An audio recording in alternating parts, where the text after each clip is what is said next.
कक्षा 9वीं के विद्यार्थियों को अध्याय 9 से आईएमपी प्रश्न बता देता हूँ। तो सरल रेखा और कोण अध्याय 9 में दिया हुआ है। तो चलो देखते हैं इस अध्याय के आईएमपी प्रश्नों को। तो मैं आपको दिखाने वाला हूँ आईएमपी प्रश्न। तो स्टार्ट करते हैं पहला प्रश्न से। देखो यहाँ पे ये पहला प्रश्न है, ये इंपॉर्टेंट प्रश्न है, ठीक है। तो वार्षिक पेपर के लिए बहुत ही महत्वपूर्ण प्रश्न है। इसका सॉल्यूशन कैसे होगा मैं आपको बताता हूँ।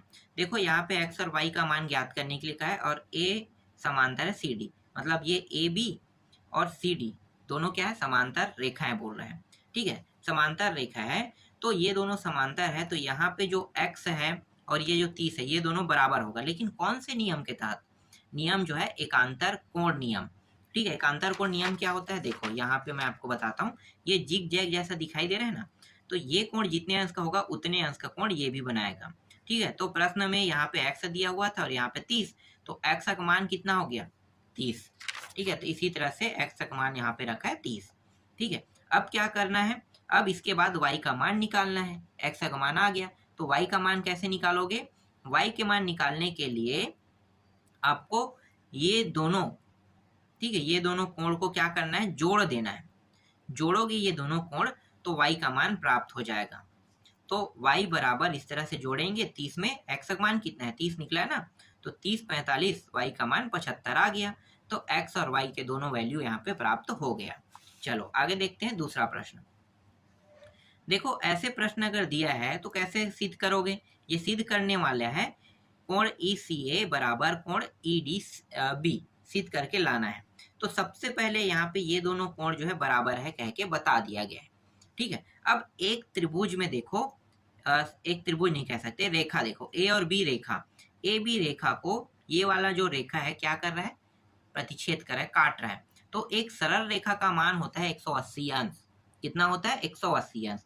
180 अंश को दो हिस्सों में बांट दिया है एक रेखा के द्वारा, तो एक हिस्सा इसका एक हिस्सा इसका। तो कौन कौन से कोण है, ई डी ए या सी तक के ले लो, या ई डी बी तक के ले लो, ठीक है। और दोनों का योग कितना होगा, 180 अंश, जैसे कि यहाँ पे किया गया है। फिर प्रश्न में क्या कहें, ई सी डी बराबर ई डी सी रखना है, ठीक है, इसके बराबर। तो यहाँ पे बराबर करके रख दिया गया है, तो समीकरण एक प्राप्त हो गया।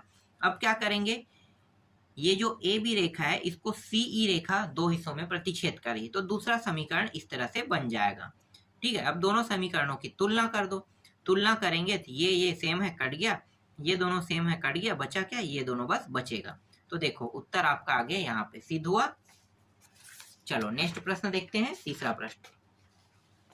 तीसरा प्रश्न में क्या करना है, ये एक सरल रेखा है, इसका मान कितना होता है, 180 अंश। तो 180 अंश मतलब इस साइड के मान भी 180 अंश होगा और उस साइड के मान भी 180 अंश। तो ये वाला रेखा इस रेखा को दो हिस्सों में दूसरे साइड में कर रहा है और ये वाला रेखा इसी वाले रेखा को दूसरे साइड में इस तरह से कर रहा है। अगर मैं इस तरह से गोल आकृति बना दूं तो एक वृत्त की आकृति कितना होता है, कोण का मान होता है 360। तो मान लो कि अगर मैं यहाँ पे एक रेखा खींच देता हूँ, मतलब गोल एक वृत्त का निर्माण करता हूँ इसके अंदर, तो ये एक वृत्त बन जाएगा। और एक वृत्त में कितने कोण है, 1 2 3 4, चारों कोणों का योग कितना होगा, 360। एक वृत्त के कोण का मान, एक वृत्त के अंश में मान कितना होता है, 360। तो चारों को जोड़ दो, 360। इस तरह से सी और डी ए बी के बराबर है, तो बराबर रख के इस तरह से भी 180 अंश प्राप्त हो जाएगा। आगे देखते हैं तीसरा प्रश्न, चौथा प्रश्न। चौथा प्रश्न में x और y का मान निकालना है। तो देखो इसको कैसे हल करोगे, तो आप लोगों को पता होगा, नहीं पता है तो मैं बता देता हूँ। ये अंतःकोण नियम है, अंदर के कोण।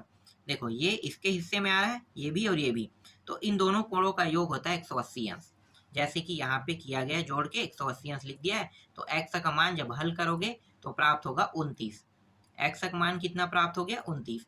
इस x के मान को अगर आप रखना चाहो तो यहाँ पे रख सकते हो, ठीक है। 3x में 3x में रखोगे तो y का मान प्राप्त हो जाएगा। 3x मतलब कितना हो गया, 3x मतलब हो जाएगा, गुणा कर देंगे 29 के साथ तो 87 हो जाएगा, 87। और ये दोनों एकांतर कोण नियम यहाँ पे लग रहा है, ठीक है। एकांतर कोण नियम, या एक मिनट, एकांतर नहीं, यहाँ पे संगत लगे। एकांतर तो जिग जैक में होता है ना, तो जिग जैक यहाँ पे बना रहा है क्या, नहीं, जिग जैक नहीं बना रहा है।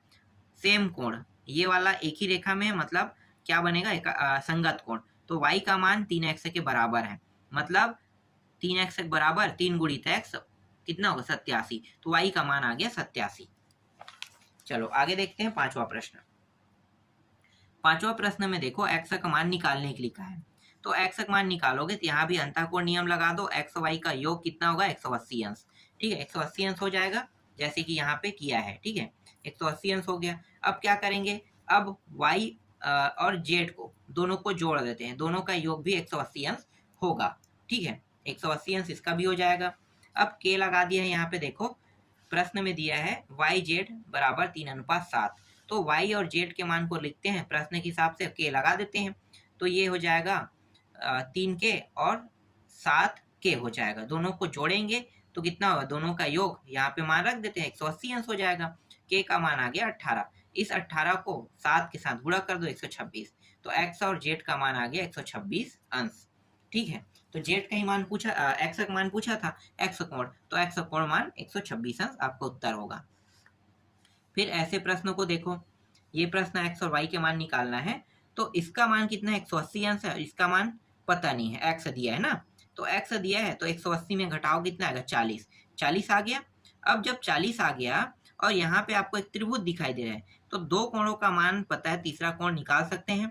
तो 40 और 30 कितना हो जाए 70, 70 180 में घटा दो, 70 को 110, यहाँ पे आ गया 110। अब फिर दो कोणों का मान कितना होता है, दो कोणों का मान होता है 180, तो 110 में 180 को क्या करेंगे घटाएंगे, 70 आ जाएगा ना, तो y का मान 70 आ जाएगा।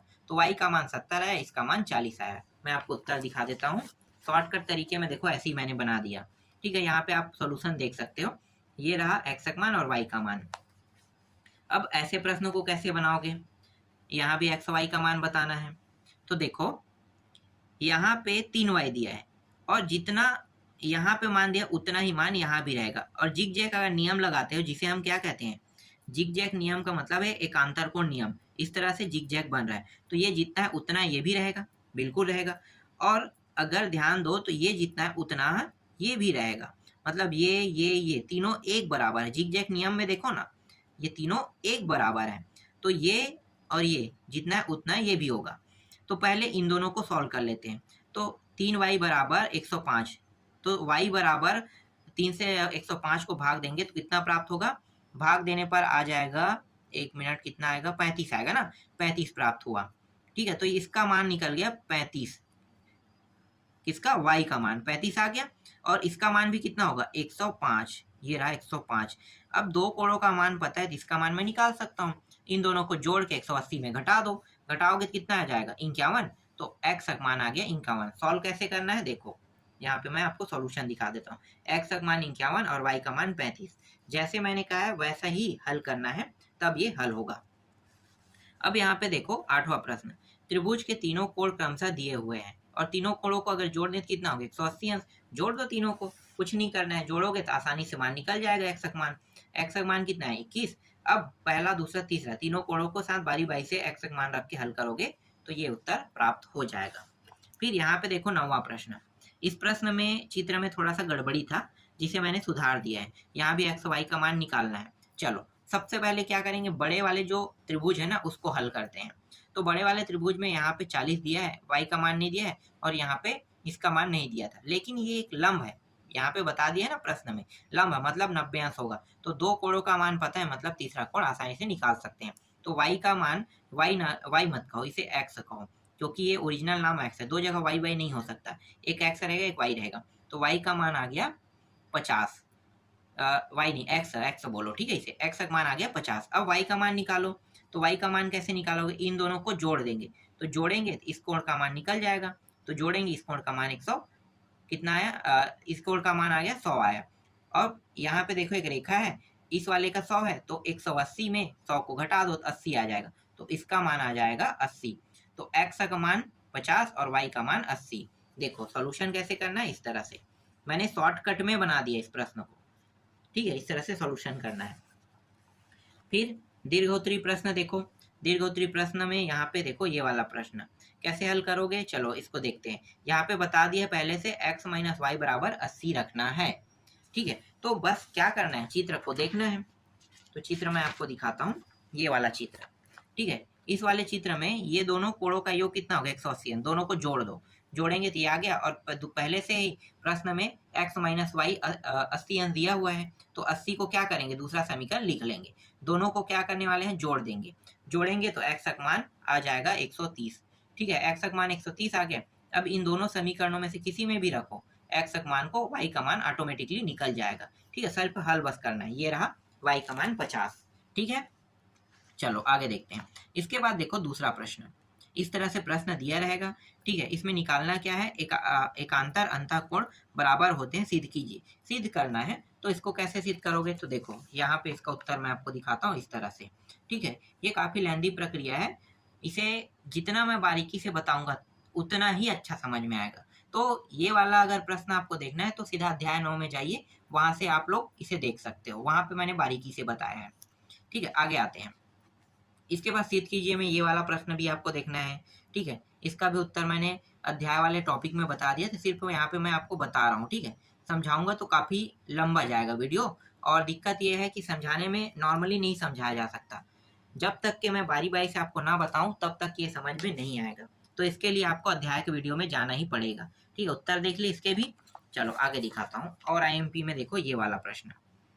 ठीक है, चौथा प्रश्न देख लो, इसका आकृति ये रहा। अब सिद्ध करना दिखाता हूँ इसका। तो ये रहा सिद्ध करने वाला टॉपिक। ठीक है, इसका भी पूरा सॉल्यूशन हो गया। पांचवा देखो, ये रहा पांचवा प्रश्न। ठीक है, इसका भी सॉल्यूशन दिखाता हूँ। तो आधा हिस्सा यहाँ पे देखो, यहाँ तक के कोण योग गुण तक के देखो, और आधा हिस्सा कोण योग से यहाँ तक देखो। तो इस तरह से बस इतने ही प्रश्न इसमें है, और ये सभी प्रश्न मोस्ट आईएमपी प्रश्न है, यहीं से एग्जाम में आपके प्रश्न बनेंगे।